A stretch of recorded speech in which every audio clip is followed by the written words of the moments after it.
So the owner of this house has 8 wives and only includes his favorite wife, wife number 7, in the will when he dies. Take a guess where we are at. Drum rolls, please. Ladies and gentlemen, welcome to Georgetown in Penang, Malaysia. Open at 2:30.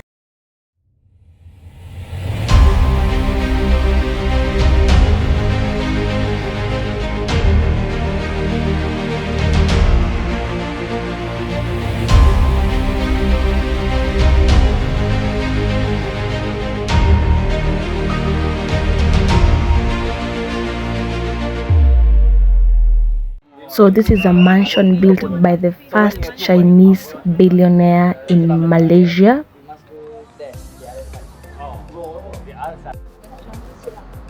So guys, the gate is locked and there's a whole parking queue. Did you wanna say hi? We are all waiting for an open. But you can go there. Yeah. You can, And then I can ask there's them, the right? cafe, and you can take pictures. Pictures. Ah, okay, no problem. Thank you guys. Hey.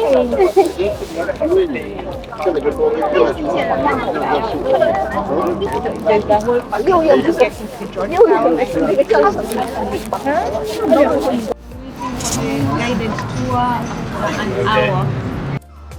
So guys, finally we are get in the new mansion.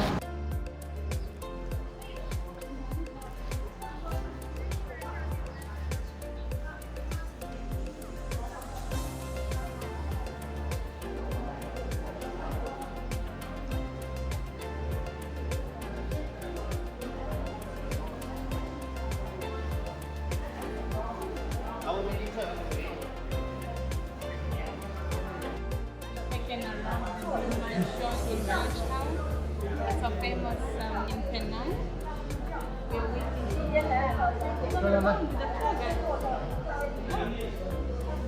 the tour guide likes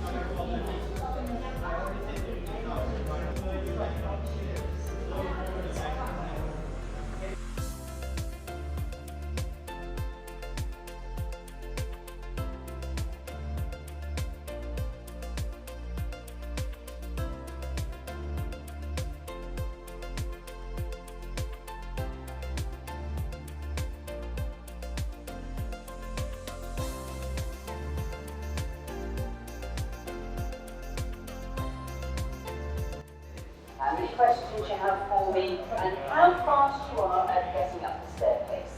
Now, we're going to be a good 15 minutes in this room, so if you do need to sit down, I suggest you get a seat now. Can everybody hear me? Can everybody hear me? Yeah. Yes. If I'm speaking too fast, please let me know. Right, before I tell you anything about the house though, I'm going to tell you about the man who built the house.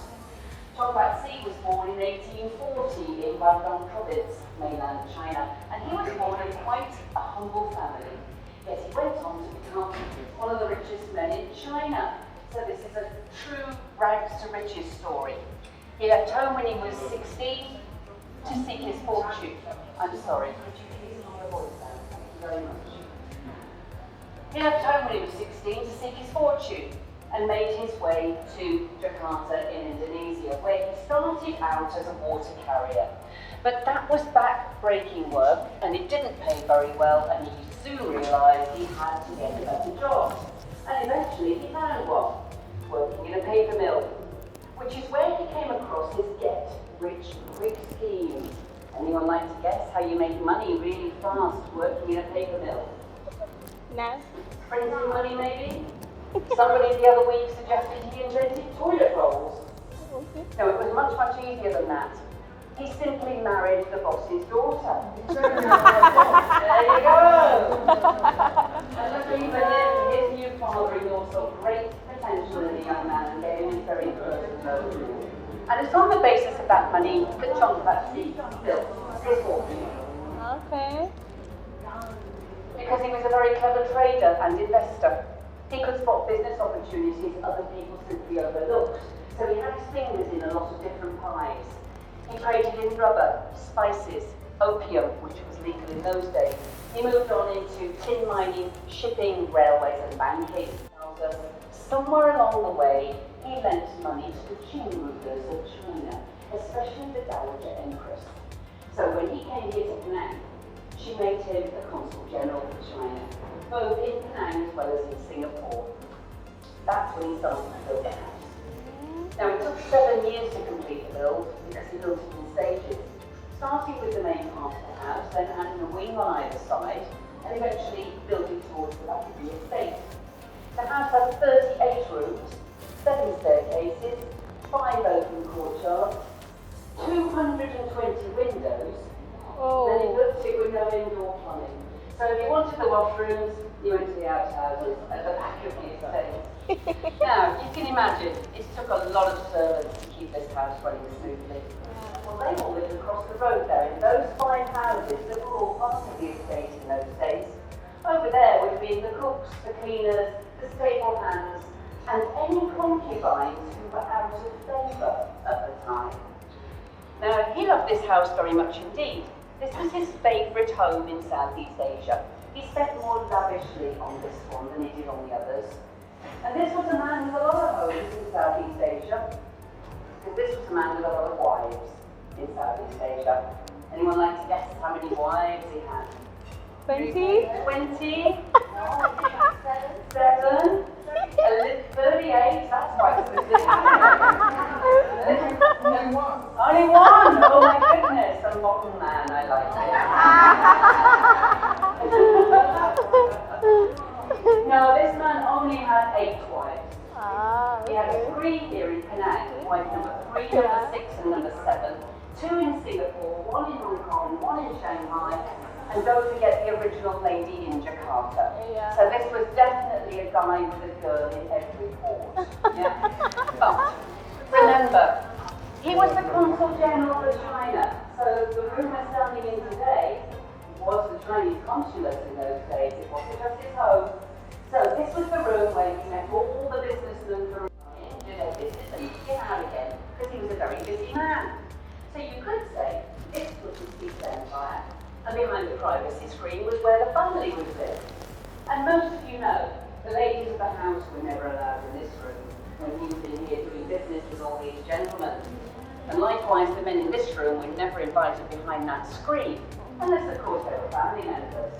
But I think we can all imagine his young daughters having a lovely look through the screen around the room and seeing if there was any suitable husband material, perhaps. Who knows, yeah? Now, because he loved the house so much, he envisaged 9 generations of his family living in it.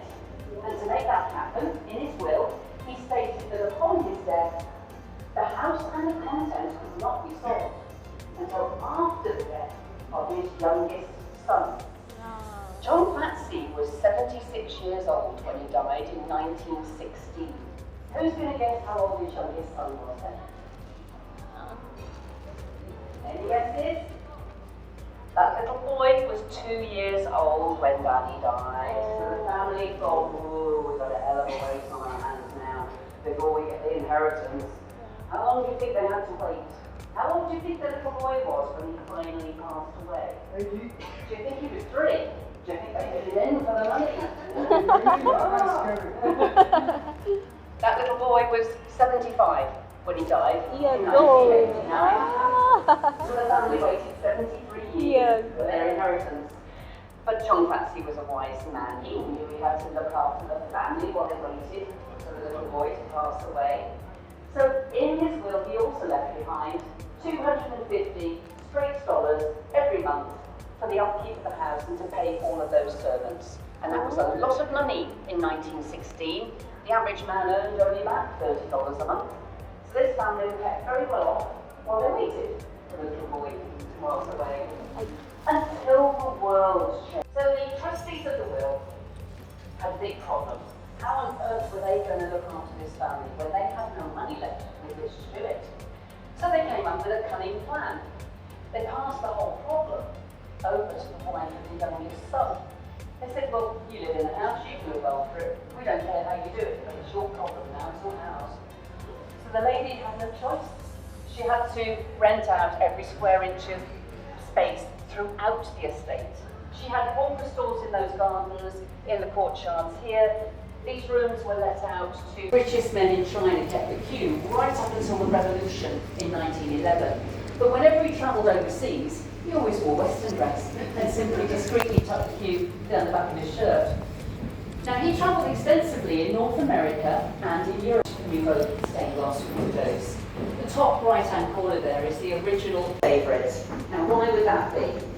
Well, she is the only wife mentioned in that will downstairs. I do wonder what the others thought of that. She's also the mother of his youngest son, and that could well have a lot to do with.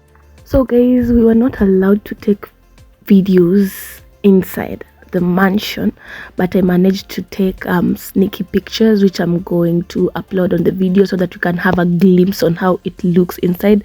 It really has good old decors of the 19th centuries. And also the Blue Mansion is a resort where different rooms have different prices. So if you're in Georgetown, you'll definitely stay at this place, because these are the dresses of the favorite wife, the bed where the favorite wife used to lay down, her shoes, her view from her bedroom, her scarves, the utensils she used to use, and that's me. So this is the story of a man who had 8 wives but only left a will to one wife, his favorite wife, wife number 7. Thank you for watching, guys.